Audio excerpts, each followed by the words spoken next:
जालन्यातील भाजपचे नेते सतीश घाटगे पाटील यांनी सहकुटुंब मतदानाचा हक्क बजावलाय। समृद्धी साखर कारखान्याचे ते चेअरमन आहेत। तर घनसावंगी तालुक्यातील पाडोळी गावामध्ये त्यांनी मतदान केलंय। मतदान करण्याचं आवाहन त्यांनी नागरिकांना केलंय। नांदेड लोकसभा वंचितचे उमेदवार ॲडव्होकेट अविनाश भोसीकर यांनी कौठामधील मतदान केंद्रामध्ये मतदानाचा हक्क बजावलाय। उमेदवार प्रतिनिधींची सहीची पडताळणी न झाल्यामुळे त्यांना मतदान केंद्रावर जाण्यास मनाई केली होती। त्यामुळे त्यांनी जिल्हाधिकारी कार्यालयात ठिय्या आंदोलन केलं होतं आणि यासाठी त्यांना मतदान करण्यासाठी वेळ लागला। भाजपा आमदार संदीप धुर्वे यांनी यवतमाळमध्ये मतदानाचा हक्क बजावलाय। पंतप्रधान नरेंद्र मोदींच्या नेतृत्वात देशाने जगात कर्तृत्वाचा झेंडा रोवलाय असं मत धुर्वेंनी यावेळी व्यक्त केलंय। त्याचप्रमाणे सक्षम नेतृत्व आणि समर्थ भारतासाठी नागरिक मतदान करतील असा विश्वासही त्यांनी व्यक्त केला आहे।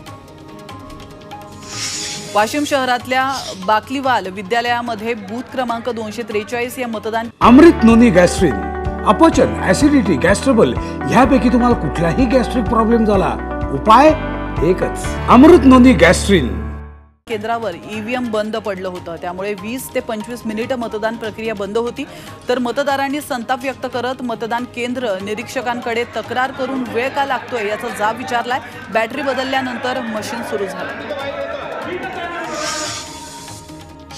वाशिमच्या ब्रह्मा इथल्या नवरदेवानं बोहल्यावर चढण्याआधी मतदान केलंय। तर वंजारी समाजात लग्नाच्या आदल्या दिवशीच वधू मंडपी जाण्याची प्रथा आहे। मात्र मतदानाचं महत्त्व समजून घेऊन हरीश भुसळे या वरानं मंडपातून आपल्या ब्रह्मागावी येऊन मतदान केलंय। मग पुन्हा मंडप गाठलाय।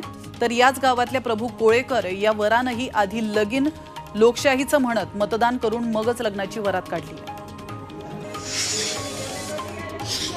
वाशिममध्ये नवदाम्पत्यानं लग्नगाठ बांधण्याआधी मतदानाचा हक्क बजावलाय।